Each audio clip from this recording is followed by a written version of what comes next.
Mesdames et messieurs, bonjour et bienvenue dans votre émission Greenland. Aujourd'hui, Greenland se déporte à Sapuy dans un champ merveilleux, un champ où vous allez rencontrer beaucoup de variétés, beaucoup d'espèces de plants. Et aujourd'hui, nous sommes avec Fidel Kinda. Nous allons lui donner la parole pour qu'il se présente, qu'il nous dise exactement ce qu'il fait ici. À vous. Oui, moi c'est l'abbé Fidel Kinda, je suis prêtre du diocèse de Kourgou et je suis là pour réaliser, j'allais dire, la ferme du diocèse de Kourgou, voilà, à la demande de Monseigneur. Et j'ai commencé ce travail en 2016 et c'est le 1er septembre 2016 que je suis arrivé à Sapuy pour commencer le travail, la création de cette ferme. Voilà, et actuellement nous avons juste quelques petites réalisations. Voilà, et nous sommes en train d'expérimenter aussi certaines choses, d'abord sur le site. Et bon, en gros, je peux dire que nous avons présentement de moringa que j'ai commencé et j'ai fait beaucoup de variétés, d'abord de plants de moringa.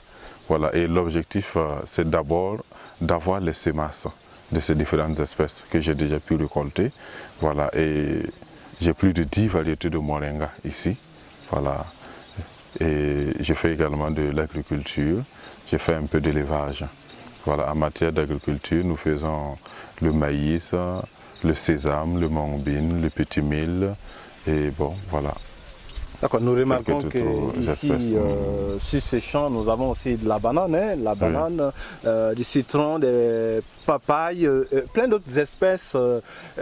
Quel est l'objectif de ces mélanges que vous faites? Oui, bon, ça, ce sont des...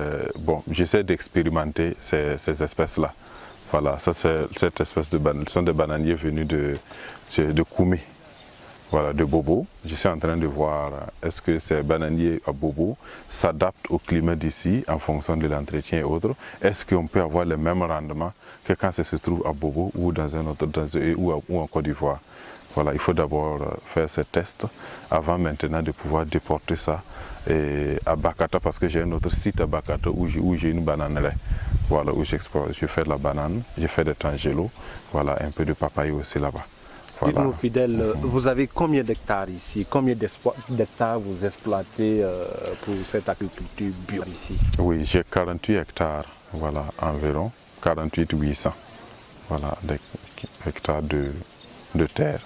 Et sur ce site, j'ai conservé des bosquets, voilà, au moins 3 bosquets, voilà, 2 petits bosquets et un bosquet qui vaut à peu près 6 à 7 hectares, voilà, le plus grand bosquet. Et j'essaie également de produire du miel, donc ces bosquets sont utilisés pour la production du miel, pour l'apiculture. Voilà, c'est vrai que je fais de l'apiculture également, et l'objectif c'est également d'étendre la production apicole. Voilà, et de faire même un centre de production de miel.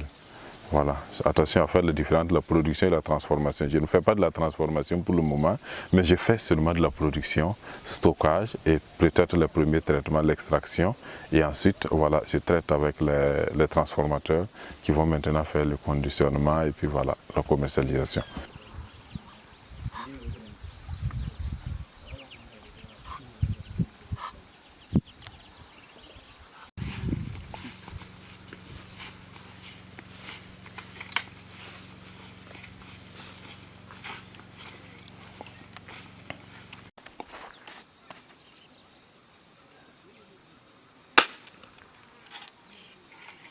Voilà, ici nous sommes dans le champ de Mourbine.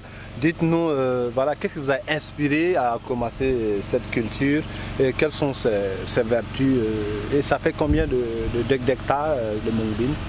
Bon, ça c'est juste une petite superficie parce que j'ai testé ça l'année passée pour voir ce que ça donnait et j'ai utilisé un demi-kilo pour la production. Je me suis rendu compte que la production était bonne et j'ai essayé de passer à l'étape supérieure. L'avantage du Mourbine, par exemple, c'est que ça soigne le diabète. Voilà, ça soigne le diabète et ça soigne beaucoup d'autres maladies, petites maladies. Voilà. Et ça permet également une certaine régulation de l'organisme et un renforcement de l'immunité du corps. Voilà, voilà pourquoi je me suis dit, bon, c'était intéressant aussi de faire cette espèce-là. Voilà. Mais je ne produis pas pour le moment pour la commercialisation, mais c'est beaucoup plus pour aider pour mes employés qui sont sur place. Voilà, c'est pour la consommation sur place. Voilà, donc c'est pas une grande superficie. À peine un demi-hectare comme ça, c'est pas grand.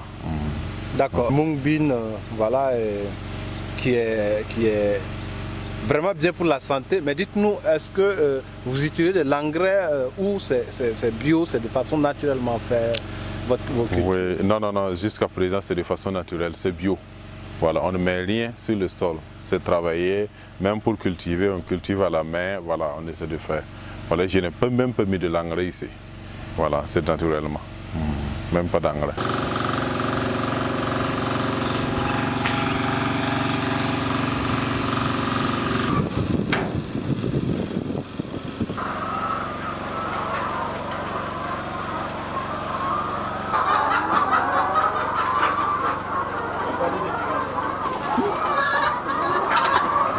Plus de l'agriculture, je veux parler de la culture de mung bean, du maïs, du moringa.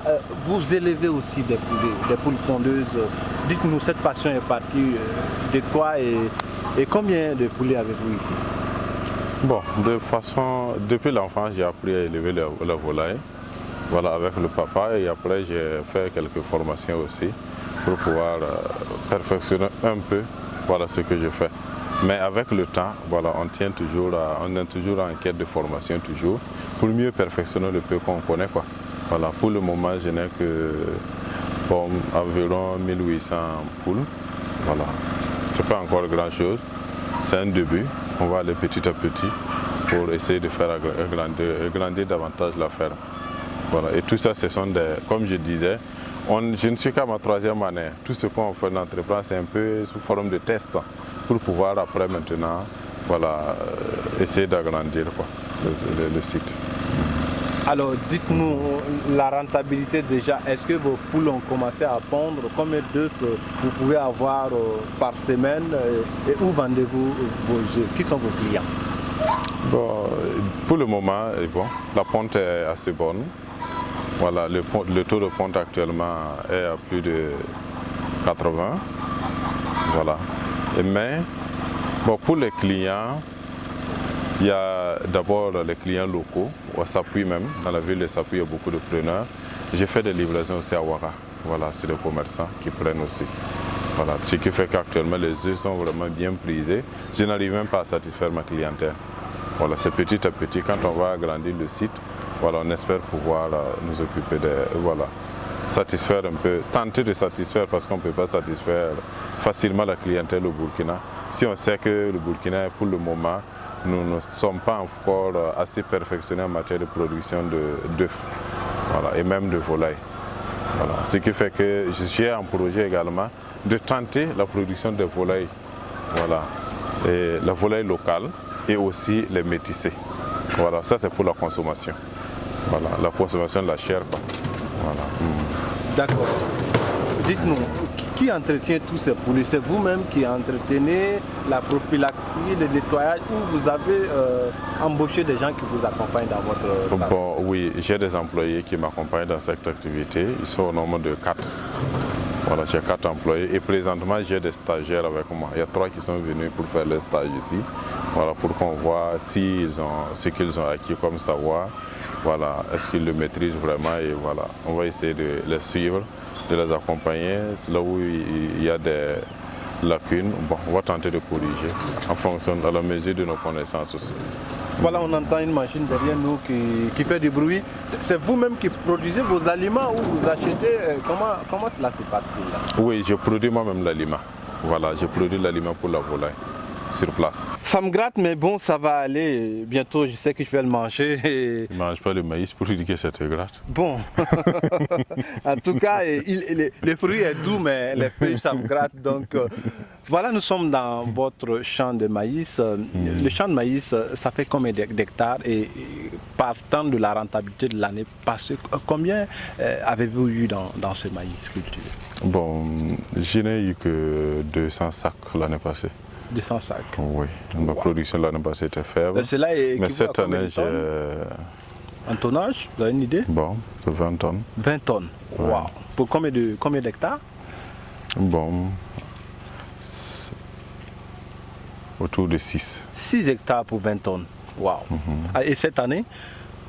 Bon, j'ai réduit ma production. Voilà, parce que je n'ai pas assez de personnel comme l'année passée. Je n'ai que, comme je vous ai dit, je n'ai que 4 employés. Voilà, avec 4 employés, il fallait voir comment il fallait procéder sans utiliser vraiment les herbicides et autres, mais puisqu'il faut cultiver à la main. Bon, si on leur dit de faire 6 hectares de maïs, il y a le sésame, il y a le petit mil, et puis bon, le soja, le mangobine, j'ai fait de l'haricot aussi, vraiment toutes ces cultures-là. Et puis il y a le jardin aussi qui est là, et je vais faire une production aussi de moringa, feuilles. Tout ça en jeu, c'est pas facile pour 4 personnes. Si l'on comprend bien, toutes vos cultures sont bio. C'est ce que j'essaie de faire. Wow. Chapeau. Oui. Nous avons fait le tour du champ de l'abbé Fidèle Kinda, une exploitation d'environ 25 hectares, c'est faramineux, en parenthèse. Nous croyons que c'est à féliciter, c'est à encourager. Et parlant d'encouragement, aujourd'hui, M. l'abbé, la jeunesse burkinabé est confrontée au problème de chômage. Et beaucoup pensent qu'il n'y a même plus d'avenir dans ce pays. Alors, quel est votre mot de fin? Quel est l'encouragement que vous avez à l'égard de cette jeunesse? Bon, moi je pense qu'on ne peut pas parler de chômage à proprement parler dans notre contexte, au Burkina ici. Voilà. Parce qu'on a un problème sérieux et le vrai problème, c'est le problème de l'éducation. Voilà. On a éduqué la jeunesse à avoir des travaux au niveau des bureaux, à passer des concours. Voilà. On n'a pas éduqué la jeunesse à créer, voilà, et à participer au développement du pays. Non. Ce qui fait que quand chacun étudie et il a son diplôme, il s'attend à ce qu'on lui doit avoir un travail au niveau de la fonction publique ou dans telle entreprise, dans tel projet et à s'asseoir. Personne n'est là pour dire, bon voilà, moi j'ai étudié, qu'est-ce que je vais créer et quelle serait ma contribution en matière de développement même du Burkina et en matière même d'innovation au niveau du pays. Il n'y en a pas. Voilà. Parmi la grande... Bon, si je dis il n'y en a pas, c'est trop dire. Il y en a, mais ils sont très rares. Et la plupart de ceux qui se disent être au chômage, ce sont des gens qui ne veulent pas fournir d'efforts personnels, qui attendent que d'autres entreprennent et qu'on les embauche. Comme s'ils n'ont pas de cerveau pour réfléchir. Alors que non, nous sommes tous là pour réfléchir, on doit toujours créer. Voilà. Et quand quelqu'un se dit intellectuel, il doit être capable de créer. Voilà, de créer une structure. Si on n'est pas capable de créer une structure et on est assis, on attend quelque chose d'ailleurs, ça c'est l'intelligence l'ivresse. On a seulement appris, on a dit ça, on bosse par cœur, mais nous-mêmes on ne peut rien produire. C'est ce qui est très dangereux. Voilà. Et il nous faut arriver à ça, pouvoir créer quelque chose. À la fin de notre émission, je rappelle que nous étions avec l'abbé Fidèle Kinda. Nous avons visité son exploitation voilà, sur 48 hectares. Il a exploité déjà 25 hectares en phase expérimentale. C'est à encourager, c'est à féliciter. Et ce que je retiens de ce monsieur, un homme battant, un homme entrepreneur, voilà qui interpelle toute la jeunesse burkinabé à faire tourner les brains, à réfléchir, à innover et à mettre donc en application les volontés à travers la terre qui ne ment pas. Nous sommes à la fin de votre émission. Toute l'équipe de production se joint à moi pour vous dire merci et à la très prochaine. Bye bye.